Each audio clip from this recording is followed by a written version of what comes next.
अस्सलामु अलैकुम वरहमतुल्लाहि वबरकातुहू। नाजरीन ग्रामी, आज हमारी मसरूफ़ियत भरी ज़िंदगी में हमारे पास इतना भी टाइम नहीं होता कि हम हमारा अच्छे से ख्याल रखा करें। हर काम में इतनी जल्दी होती है कि किसी और चीज़ का ख्याल ही नहीं होता। इसी तरह कपड़े पहनते हुए भी हमारी नज़रें किसी और का मुशाहिदा कर रही होती हैं। लेकिन रसूल अल्लाह सल्लल्लाहु अलैहि वसल्लम की हदीस मुबारका का मफ़हूम है कि हर मुसलमान के लिए ज़रूरी है जब वो मोज़ा पहनने का इरादा करे उसको झाड़ लिया करे, क्योंकि नबी करीम सल्लल्लाहु अलैहि वसल्लम एक बार एक जंगल में अपने मोज़े पहन रहे थे। पहला मोज़ा पहनने के बाद जब आप सल्लल्लाहु अलैहि वसल्लम ने दूसरा मोज़ा पहनने का इरादा फरमाया तो एक कौवा झपटा और वो मोज़ा उठाकर उड़ गया और काफ़ी ऊपर ले जाकर उसे छोड़ दिया।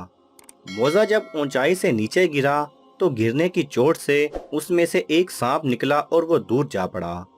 ये देखकर आप सल्लल्लाहु अलैहि वसल्लम ने अल्लाह सुब्हानहू व तआला का शुक्र अदा किया और फरमाया, हर मुसलमान के लिए ज़रूरी है कि जब मोज़ा पहनने का इरादा करे तो उसको झाड़ लिया करे। इसी तरह नाजरीन, हमें चाहिए कि कपड़े पहनते वक्त भी उनको अच्छी तरह झाड़ा करें। हम हमेशा बहुत जल्दबाजी में होते हैं, लेकिन जान है तो जहान है। सो इसीलिए किसी भी काम में जल्दबाजी ना करें और ख़ास उन चीज़ों में ज़रूर ख्याल करें जिनके हवाले से अहादीस वारिद हो चुकी हैं। अल्लाह सुब्हानहू व तआला हम सबको अमल करने की तौफीक अता फरमाए। आमीन। अगर आपको ये वीडियो पसंद आए तो इसे लाइक और शेयर कीजिए। किसी भी किस्म के सवाल और इजहार राय की खातिर कमेंट्स कीजिए और मज़ीद ऐसे दिलचस्प वीडियोस देखने के लिए हमारे चैनल को सब्सक्राइब करें और साथ में बने बेल आइकन पर लाजमी क्लिक करें।